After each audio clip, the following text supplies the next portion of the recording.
Your dreams, your identity, two forces entwined through the very fabric of your being. Most ignore theirs or lose their true self.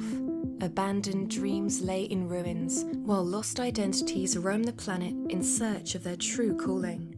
What if there was a way to reignite your dreams, to engineer the identity you've always wanted? To help you on your gifted path, our leader himself is waiting for you. An Emmy award-winning producer and founder of the Archangel Universe, who will help you answer the question, how do I make my own dreams come true? Why do some people achieve their goals and dreams and others don't? This is a question I've been thinking about my whole life, and I found the answer, and I want to share it with you today. So in the past 10 years, I've achieved every major goal and dream I've set for myself. Things like losing 70 pounds, keeping it off, launching and growing a multi-million-dollar business from scratch, but really doing work that fulfills me, surrounded by people I love to serve. I've produced a series of large-scale events with some of the biggest speakers in the world. I've met the woman of my dreams. I produced a feature film called Dreamer that has won 3 Emmy Awards. I've donated, $500,000 to my favorite causes. I've had over 25,000 people attend my events and coaching programs. And now I've produced this show. And I started completely from scratch, and I didn't have any money. I wasn't confident. I had major imposter syndrome, limiting beliefs, doubt, self-sabotage. I used to have panic attacks so bad that I thought one of them was a heart attack, and I called 911. My first marriage failed, and at the same time, my business failed. This is back in 2008. So what did I do that was different that you can do as well? And the answer is this. You become the person that can make your dreams come true. Now, I'll share some ideas and tools on how to do this, but first, we need to talk about an idea that changed my life and can change yours if you choose to accept it. And this is the idea. Your personality or your identity or your character, whatever word you want to use, it's not fixed. It's not complete or finished, no matter how old you are. Not only is it constantly changing, but you can actually design your identity. It's something that I like to call identity engineering. Now, there are aspects of your character that you can literally reprogram. If you think of your whole life as a story, you are not only the main character, you are also the narrator and the script writer. Most of us believe that our identity is fixed. We'll say things like, it's just the way I am, or that's me, I can't change anything. Now, if you can have an open mind to take in what I'm sharing with you right now, your life will improve.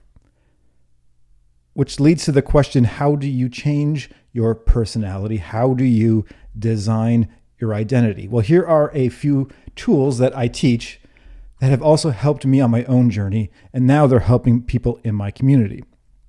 The first thing I did, and this is back in 2011. And now this first thing might sound a little weird, so please stick with me, but it was really effective. And what I did was that I wrote my obituary. Now, it's not morbid at all. It's not meant to be negative. It's actually a positive. So imagine that you're going to live to 120 years old. And by the end of your lifetime, everything goes your way. What will your obituary say? And since this is a simple and fun exercise, dream as big as you want. Like, just make sure what's written in your obituary relates to the impact you've had on other people, how you've left the world better than when you arrived. So ask, what do you want to be remembered for? What accomplishments, actions, or change was made? Who did you impact and how were they impacted? You may think of, you probably haven't thought about these things ever, or maybe you have, but you can edit this obituary as often as you like. And the key is that it's always in the future and that you dream as big as you can at the time, and that it's talking about how you are impacting other people. The second project I did way back in 2011 that was extremely useful was that I wrote a to-be list. So you've probably heard of a to-do list. You've probably written a lot of them. Well, we are not human doings. We are human beings. And we focus so much on what we're doing instead of focusing on who we are being. So for your to-be list, here's what I want you to do. Take a sheet of paper, draw a vertical line down the middle. Now on the left side, write down all of the things that you love about your personality, your traits, your behaviors, your habits, your character. On the other side, on the right side, I want you to write down all of the traits that you don't love about your personality. Traits, behaviors, habits that don't serve you, things that you wish you could change. And in my experience, it's probably easier to write the stuff on the right side than it is to find stuff on the left, but try your best to come up with amazing answers for both. Now, take all of the ones that on the right side where you said you don't love them about yourself and ask, what would the opposite be? What would the opposite trait be? So let's say the trait you don't love is that you take a long time to make decisions. Well, the opposite of that could be the phrase, I am decisive. Or maybe you tell a lot of little white lies and you don't love that about yourself. The opposite could be, I am honest. Then look back at the obituary and ask, what traits, behaviors, and habits do I need to make these goals a reality? In other words, who do I need to become to make these big dreams come true? Now list all of these positive traits on a new sheet of paper, the ones you love about yourself, the opposites of the ones you don't love, and the traits that you need to make your dreams come true. And when you compile this list, this is your to-be list. Here's the important part. Think of this list as a description of your future self, the person you aspire to become or become more of. And I actually want you to give this person, this character, a name. And it has to be a name that's different from your real name. So I call my future self Johnny Angel. Now, Johnny Angel is a nickname I had in high school, so that personally means a lot to me. It doesn't have to be something you were called before. It could be anything you want, as long as it's different from your actual name. And then here's the most important part. Whenever you need to make a decision, ask yourself this question: what would my future self do? So in my case, I would ask, what would Johnny Angel do in this circumstance? I do ask myself this, and this process has literally changed my life. I wrote my to-be list back in 2011, and the most epic thing that has happened is that I became that person already.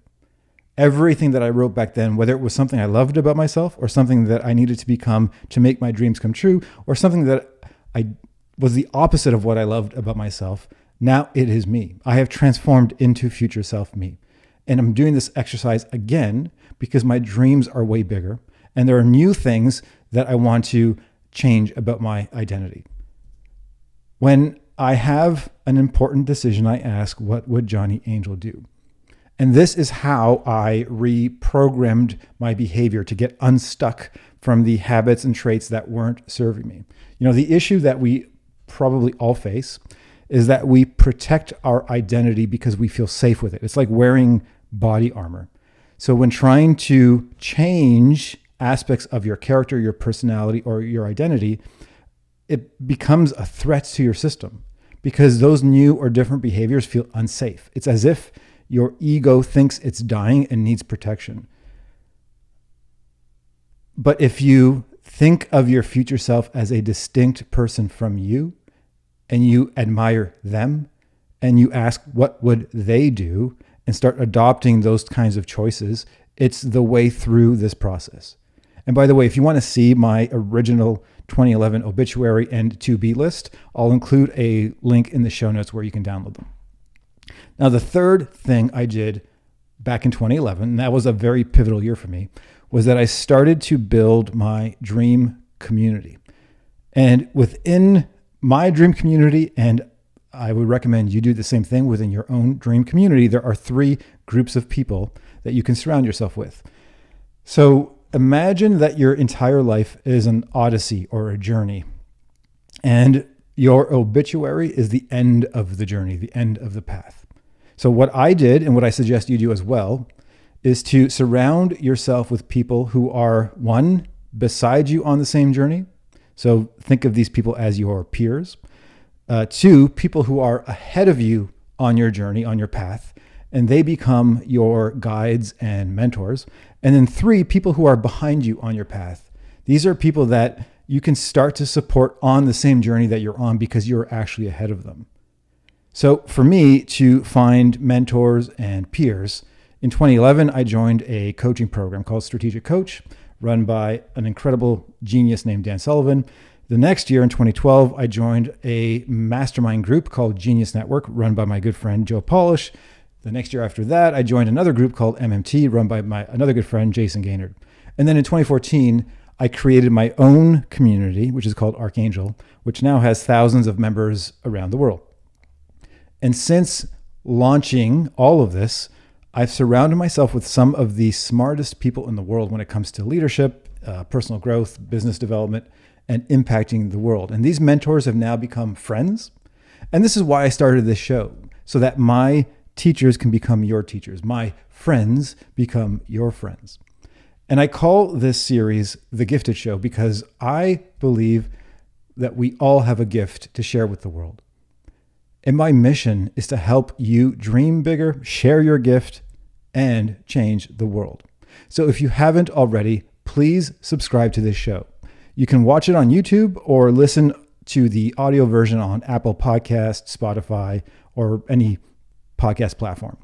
And if you found this episode useful and valuable, please share it.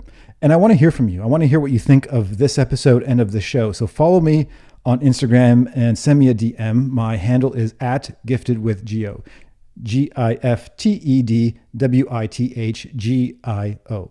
And from the bottom of my heart, thank you for sharing this time with me today. And I can't wait to see who you become in the future. With your identity under construction, you're left open and vulnerable. Are you ready to break all the rules? I'm here to tell you that you, my hero friend, need to travel forward in time. See you next time as our next set of guides will show you how to be your future self now.